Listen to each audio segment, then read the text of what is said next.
and we actually did a study of survival rates, not only of tag fish but caught and release fish, etc. They netted off a large portion of home pool one year, and I think 68 fish were released into this fenced off area, which obviously had current and all of that.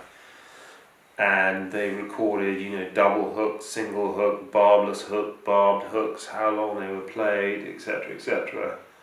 And only one fish died out of those 68 fish, and that was a bleeder, which was obviously to die. So, I mean, you probably want to know a bit about the results. I mean, the results have been pretty interesting. The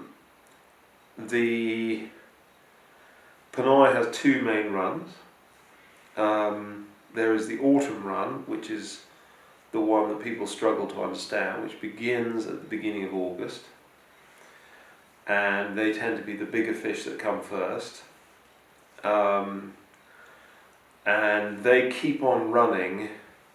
We're here until very early October, and about a third of the run has come in by then, and they keep on running probably until the river freezes over, and possibly even under the ice, and any remaining fish will run as soon as the river goes out in the spring, but pretty much the whole run comes in before we get back here in May.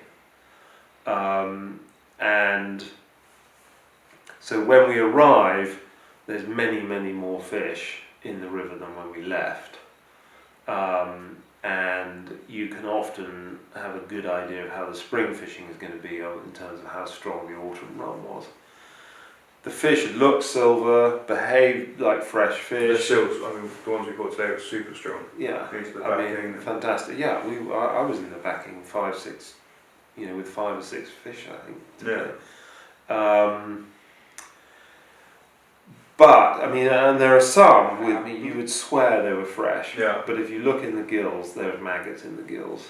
And some people are a bit snobbish about it, but I've caught plenty of Atlantic salmon in my time, and these are perfectly respectable, very free-taking, very aggressive. And beautiful. Fish, and fantastic. So that run on a good year is 50,000 fish.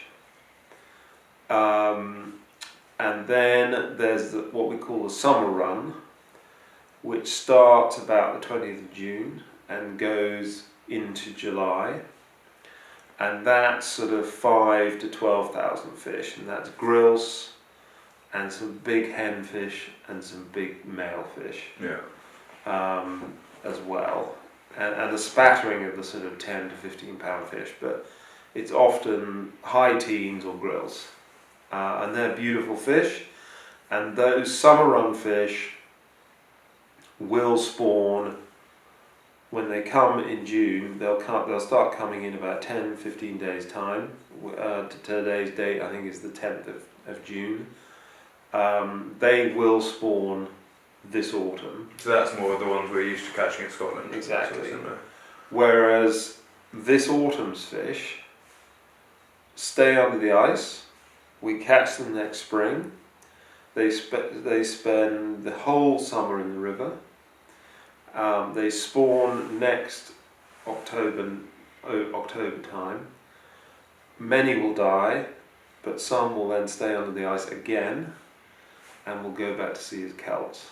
So they'll be in the river sort of 18 months. 18 to 20 months. More, yeah. And they are renowned when you catch them in the autumn for being extraordinarily strong fish, and they really are. I mean, they're like footballs. You get grilse length fish which can be 12 pounds. I mean, they're footballs, they're amazing. But there's also been some amazing stats.